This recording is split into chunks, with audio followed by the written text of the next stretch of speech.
37-yard line. That is just what this defense was hoping for, an interception on the opening possession of this third quarter. Obviously didn't want to surrender a touchdown and fall even farther behind, and we've gotten to know this team a little bit, haven't we?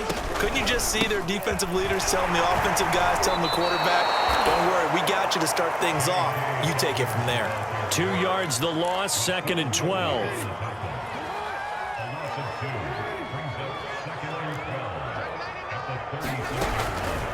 Another run here with Dobbins. And the hole closes quickly there. He gets maybe a couple up to the 38. I have to think a major focus at the halftime meetings had to be figuring out how to create space for the running game to get operating. Well, what you pointed out to me at half seems accurate. That line has struggled to sustain blocks. Yeah, I would agree with that totally. They've got to focus on staying on their double teams at the first level, make sure that block's secured before they... He's got a man, complete. And all the way in for a Ravens touchdown. Mark Andrews, his second touchdown of the afternoon, and the Ravens have retaken the lead. Tucker able to connect on the extra point, and it's now 17-14.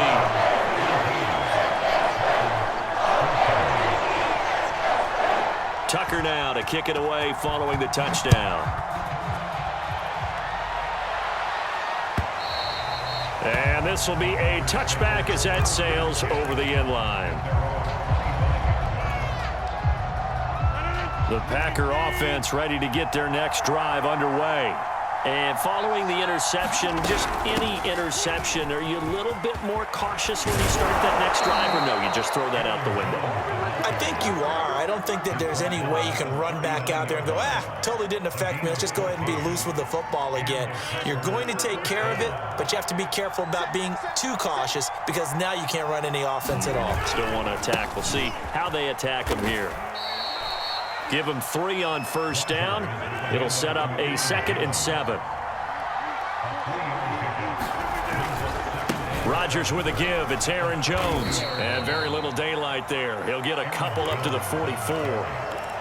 Watching that play unfold and watching him complete it brought back memories of doing all those pursuit drills to make sure you don't over-pursue and let a guy get a cutback lane on you. He did that very well. You praised him on tape yesterday for the angles that he takes to the ball. Took a great angle right there. And he gets this one across midfield for the first down to the 46. So in Raven territory now. Here's a 1st and 10 at the 46. Over the middle, and there's a diving catch. When you're a player of his stature, you don't just circle the games on your team's calendar. You circle the Pro Bowl? Without a doubt. That's a game that you just figure you're going to be in each and every year. And it's because of catches like that. That's why he goes. And he'll be brought down on what's going to turn out to be the final play of this third quarter. Give him 5 on the carry there, and it'll be 2nd down.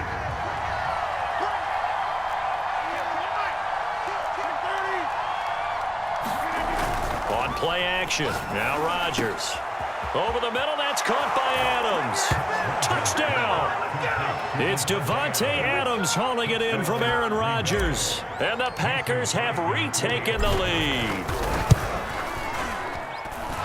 Extra point up and good by Crosby. And that will make this a 4-point game.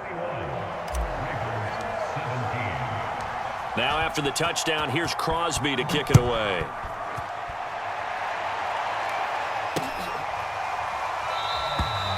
No run back here for Duvernay. Touchback out to the 25.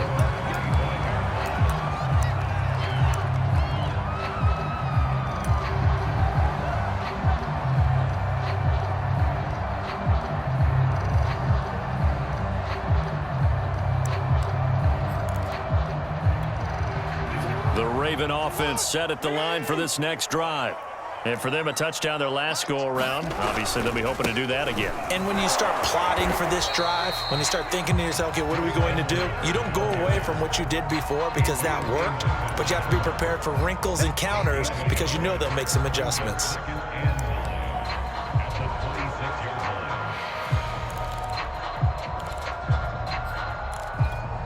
Here's 2nd and 9.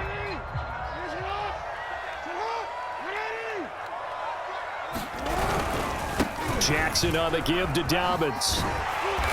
And able to stay on his feet past the 30 to about the 33-yard line.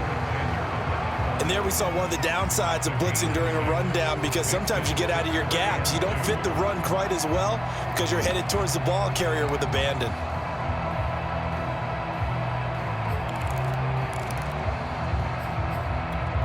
This is 3rd and 2, maybe the biggest play in this football game.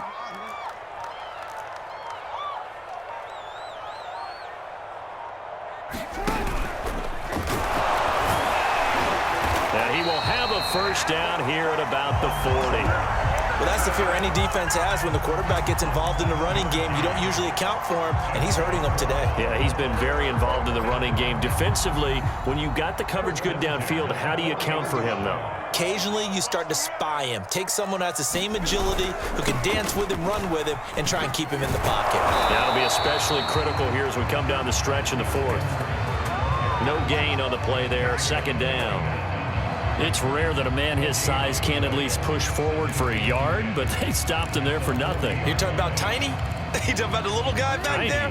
That monster. Yeah, you're exactly right. And it takes a group effort to get a guy like that down and not let him find some space.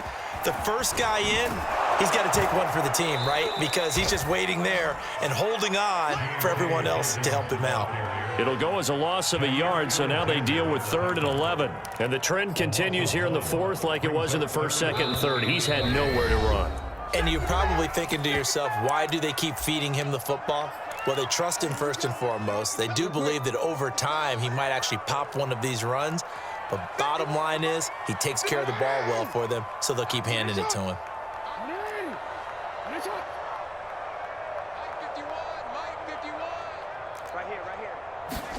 On 3rd down, Jackson. He's going to let it fly. And he bats it away, and it falls down incomplete.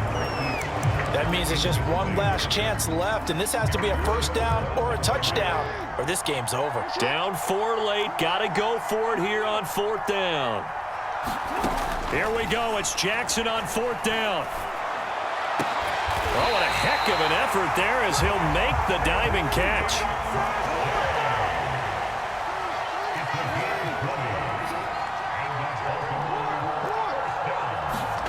Jackson.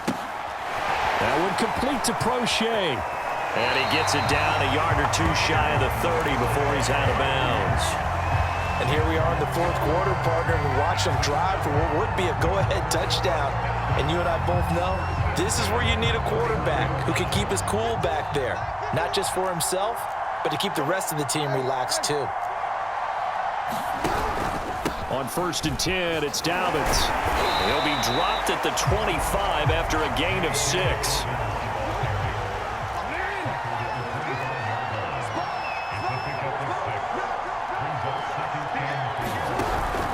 Now Dobbins again on 2nd down. And he'll be brought down at the 21, just shy of the 20 in the red zone.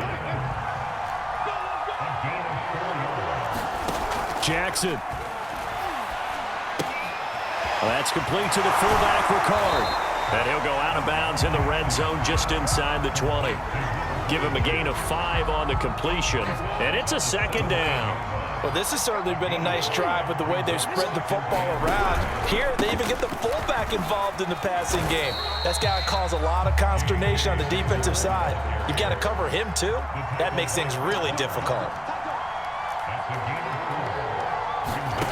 Throwing, Jackson. Eluding the pressure right. And Jackson's so tough to stop. He's got a first down, and he gives himself up there at the end. Now that's disappointing for the defense. They had the advantage, had excellent coverage all over the field, but they let him get away, scramble, and pick up a first down, and inside the 5-yard line. Only way to get the lead here, of course, with a touchdown, and that's what they're gunning for on 1st and goal.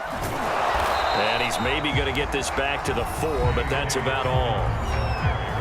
The Ravens going to use the 2nd of their timeouts as they'll stop the clock with 12 seconds to go in the football game.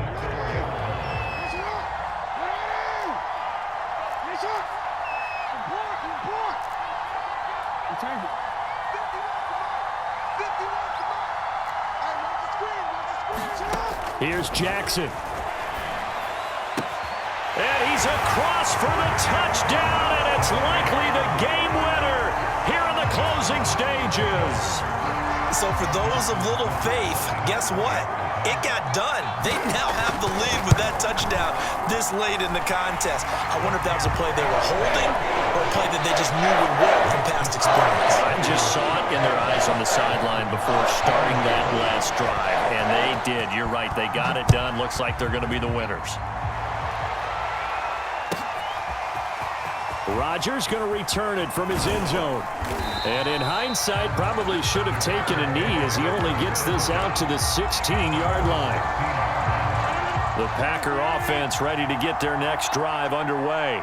Look at the clock. Everyone knows the situation. Probably time here for one final play. And we know what that play is going to be. It's got to be some sort of Hail Mary, throwing it towards the end zone and hoping someone can catch it or catch it off of a tip. Think back to 2015. Didn't we see Green Bay pull that off twice in the season? Once in the regular season, once in the playoffs. So stranger things have happened. It'll be interesting to see what the defensive strategy is about who they put on the field to try and knock that ball. And he's in! Are you kidding me? How do you give that up? One of the most improbable ways to finish a game, and they do win it on the final play. So it's all over. A Green Bay victory. And we talk so much about the turnover battle determining who wins and who loses. This game, no exception. They didn't turn the ball over at all, and they go on to victory. They look like a smooth operation in this one, didn't they? Because you look at every facet of the game, they handled their business. Offense took care of the football, converted it into points. Defense took the ball away, gave it back to the offense. Special teams, right there with them. That's the type of game a coach is going to really love and value. And when they show the film, that's to be careful not to give out too many kudos and kill their motivation going forward.